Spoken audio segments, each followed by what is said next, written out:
I've got to give Ubisoft just the tiniest bit of credit in regards to how they're marketing Assassin's Creed Shadows. The amount of time, effort, and resources that they're putting into polishing this turd is at least laudable. Okay, like they spent a lot of money on Star Wars Outlaws, but they did not put this much effort leaking and trying to spin superfluous details and gameplay choices out there to try to make this look somewhat coherent. Like they designed all of this stuff, and this just isn't simply marketing speak for please buy our game, otherwise we're going out of business. Like Ubisoft says, Assassin's Creed Shadows will have less map icon hand-holding, more player-driven exploration. Well, I thought that was the entire reason why you guys took that break in the early 2010s when you did the reboot. Was that late 2010s? I don't remember when they came back with Origins. Oh, hey guys, we're stripping down the UI. There's going to be, fewer climbable towers, less clutter. I thought that's what you guys were doing, what is that, 3 installments ago? But now you're doing the exact same thing again by going, oh no, right, we wanted to craft an open world where information becomes a form of reward. The more you play the game, the more you discover about it. Aha, you guys are really inventing the wheel in Grand Ole Prairie. Now you better get on that, because you're going to need a couple more wheels to help clear out those studios by the time that this game releases. But Assassin's Creed Shadow is, assuming it doesn't get delayed for a third time, which I don't know, maybe not. Maybe it's just to a point where there's not a lot of competition coming out in March. They might have open highway there. I guess it's going to be now or never. Okay, it's almost upon us, and in the run-up to the March release, Ubisoft is continuing its series of deep dives highlighting some of the ways this latest series entry will be breaking from tradition. In the latest blog post, Ubisoft says Assassin's Creed Shadows makes major changes and additions to exploration in order to foster a unique sense of discovery as players roam the world. And now, I would also find this interesting too, because the game got delayed for a second time, right, to March 20th. But there was the anticipated and the expected release date of, was that November 14th or something like that? It was early to mid-November was the first scheduled date. How much of this stuff, how many of these changes and additions would have been in there, and you guys would have thought that you could have got away with just simply opening up the UB sludge pipe? I'm just wondering. The aim, it explains, is to move away from an overabundance of hand-holding map icons and markers towards an open world where information is key and a form of reward as such, rather than immediately showering with points of interest. Players will need to discover and earn information either directly through their spies or via NPCs on their travel. And no, that's a unique concept in and of itself, right? Like, you got to discover stuff, you got to discover clues in order to get access to side quests. Like, that's interesting, okay? That is quite immersive. It's just, is it going to be backed up of anything worthwhile, okay? And the last time we talked about Shadows, it was also in regards to their leaking their plans for a stupid expansion prior to a game that may or may not sell well enough to even bother investing resources and trying to milk an already diminished fan base. I'm just wondering why you're trying to do that. And then they find themselves in trouble by potentially ripping off another game that's already in development. Now, I did a little bit of glossing over this, and it looks different enough, okay, because you got this indie game that's out there, and it just simply uses the same name, okay, but it looks wholly different, and I don't think anybody would really end up getting crossed up on that. But we're also just wondering, right, because everything that we've seen so far in regards to Shadows just really paints quite a bleak picture when it comes to story, when it comes to historical accuracy, and when it comes to character development. Meaning, okay, you put out this expansion, but it's expanding on a world and expanding with characters that nobody cares about, so why are you wasting your time? And given we've been talking about this game for, 8, 9, 10 months at this point in time, it's been a better part of a year that this promotional tour has been going on. You would think we would know a little bit more than you can engage in a gay relationship with Yasuke and Naoe. Can go ahead and rub muffs together fast and furiously enough so that you could have flame bedazzled throwing stars. It's like, oh, okay, cool. That's all fantastic. But what exactly are they? Okay, and we know she's going to be a girl boss. Yasuke might actually be the closest thing we... But then that's also that other trope. But here I was thinking, okay, because they're going to have a strong, empowered black guy who doesn't need anybody except for if you look in the historical text and you realize he was just simply a retainer for Nobunaga and little else. But there's also rumors out there that Nobunaga could be the main villain, so I guess this is going to be Yasuke trying to escape from slavery a second time. So he could be a badass, or he could also be a part of that other Hollywood and entertainment trope of the effeminate black guy. Who knows?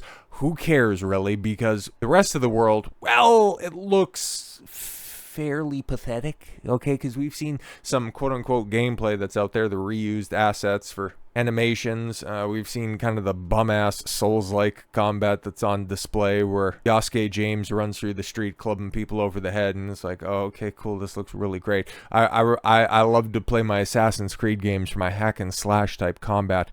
Anyways, recently there was some art. There was some art that was put out by Ubisoft as well that, well, just displays a very, I don't know, foggy Japanese village. It's like, I guess that would be an impressive vista if this was 2011. Now I think I'm undercutting the performance of, like the PS3 and the Xbox 360 because it's been interesting, right? All over social media, outside of the, the political conversation that is just absolutely dominating the zeitgeist at the moment. But every once in a while you see a screenshot from, oh yeah, and this is a game from 2008, from 2011, from 2014.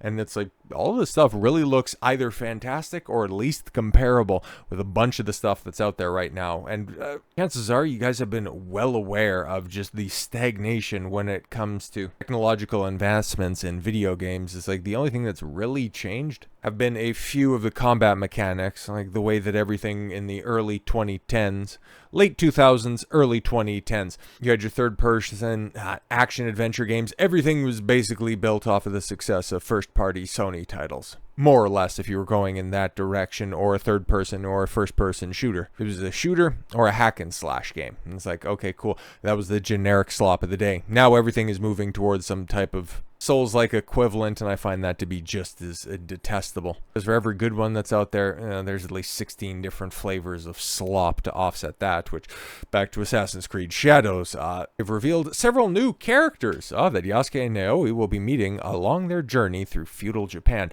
which, okay, cool. I played a fair few games in my day where, the main protagonists aren't exactly the most engaging, but some of the side characters end up bolstering my enjoyment of the story, and if they are to join the party or anything like that, like if this is an RPG type situation, which this isn't, but I'm just setting the stage here, they can really add to your experience. And you know what? For as bad as the main characters of Assassin's Creed Shadows look, potentially some of the side characters could be interesting. Okay, a new piece of artwork shows several others, only a few of whom had their identities confirmed so far. Next chapter is set to release March 20th, blah, blah, blah, bunch of crap.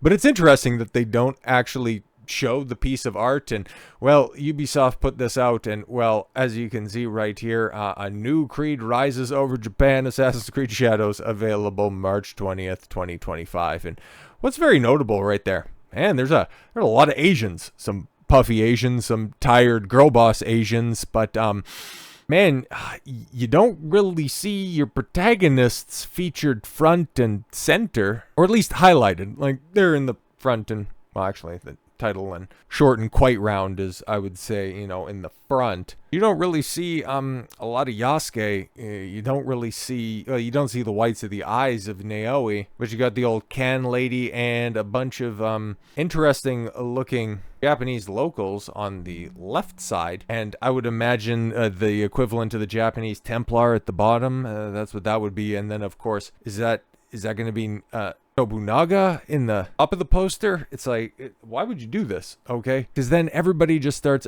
picking this shit apart outside of the shills that are obviously right there witty. Oh my god, let's go, I bought my blue check mark and I just can't wait because now I can see myself represented in Japan, and Assassin's Creed Shadows replies with like, what kind of fucking gif is that? That makes no sense at all whatsoever. But yeah, as it's pointed out here, when in Greece, Assassin's Creed fans want Greeks. In Egypt, we want Egyptians. In Baghdad, we want Arabs. In Japan, we want Yasuke, apparently. But yeah, as other people are also pointing out, releasing this on the 30th anniversary of the Tokyo subway sarin attacks. Yeah, it's kind of wild, right? But this is so silly. It's absolutely silly, especially when you look at the other feudal era Japanese games that are out there, action adventure games like Ghost of Tsushima, and for as troubled as that development cycle is, Ghost of Yotei, that at least looks accurate to the time frame. This right here, it just kind of looks like somebody's fanfic, which very likely, and what we know of the people that work at Ubisoft in today's day and age, are very accustomed to writing, but they aren't doing anything that really inspires anybody other than to mock. Like, oh, okay, cool, wow, you got Girl Boss and you got Black Samurai. We've known about that, and we've talked about that at length at this point, and then, yeah, okay. Chubby kid, and that's probably his single mom. You've got old samurai guys in the back. One who's probably competent, and the other one who's probably a closeted homosexual that Yasuke can go ahead and bum right before he tries to overthrow Nobunaga. It'll be something pathetic like that, I assure you, but it's all falling on deaf ears. The die has already been cast on this one, and it's just going to be interesting to see the player counts when they eventually release this pile of shit to the public. March 20th, who knows on that one, but you would think in releasing art and trying to hype up their game, they would be trying to make some subtle adjustments, because they're throwing everything that they have at the wall in order to make this game successful, because they know that time's a ticking, 10 cents a callin', and there's only so much funding to go around to support all of your vanity projects. If 2024 was the bomb, 2025 is the aftermath, and they got to figure out if they're gonna be cleaning up or cleaning out. My money's on the latter, but gamers overwhelmingly vote for attractive lead characters in new CI Games poll, but the AAA gaming industry listening. Are they listening? Well, I know you got Ubisoft right there front and center with Star Wars Outlaws, and it's hilarious because of the 6 people that played it on Steam. There was a mod that was out there that made Kay Vess look a lot more like her voice actress, who the model of that character is supposed to be modeled after. She was scanned into the game, and well, she looks nothing like Kay Vess, let's just say that. But I also despise that trend. It just completely robs the art department of doing anything unique and creative when it comes to lead characters in a game. It just simply makes them more like Hollywood projects, which a bunch of these hacks would rather be doing anyways. They already see gaming as a lesser medium. So I guess they're just deciding to expedite the process and just tank the industry quickly as Hollywood is. But Marek Timonitsky, the of CI Games, yeah, the CEO, right, has sparked yet another debate in the gaming world, and this time takes aim at what many are calling the uglification of gaming characters in AAA games with a new poll. Timonitsky issued a question on X, asking gamers, should lead video game characters be widely considered attractive or aspirational to a vast majority of players? Now, I don't necessarily need like 9s or 10s walking on the screen, but aspirational? Yeah, I would consider that in a broader context, but when it comes to strictly visual representation, I think we have, a good comparison that's right here, because we know Assassin's Creed Shadows and Star Wars Outlaws has had incredibly difficult development cycle. And we got another game that's out here, Vampire the Masquerade Bloodlines 2. I mean, this has been another one that's been in tough here for a second. And they have, yes, a character creation options. And as you can see, we've got the male and female, or probably type A and type B selections right there. Can you honestly and earnestly pick out which one is which? Okay, yeah, the female option in Bloodlines 2 is just a guy, but skinnier. I mean, it's really tough to beat the rap on that one. Realistically, from the body, like, you can kind of tell, especially with the cheekbones on the right one. I would say that's probably the female. But honestly, I don't know definitively. Gun to my head, I would say male then female, reading left to right. But what are we doing, man?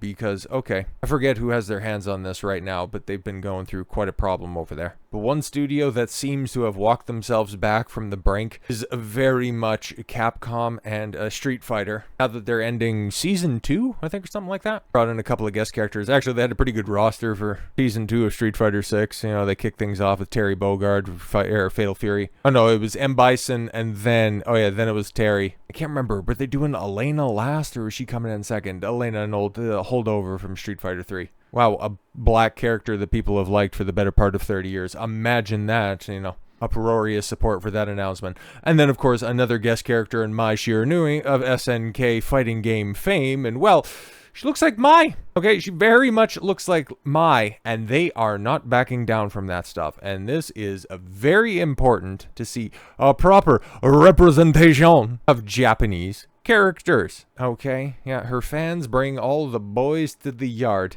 Capcom just leaning into it.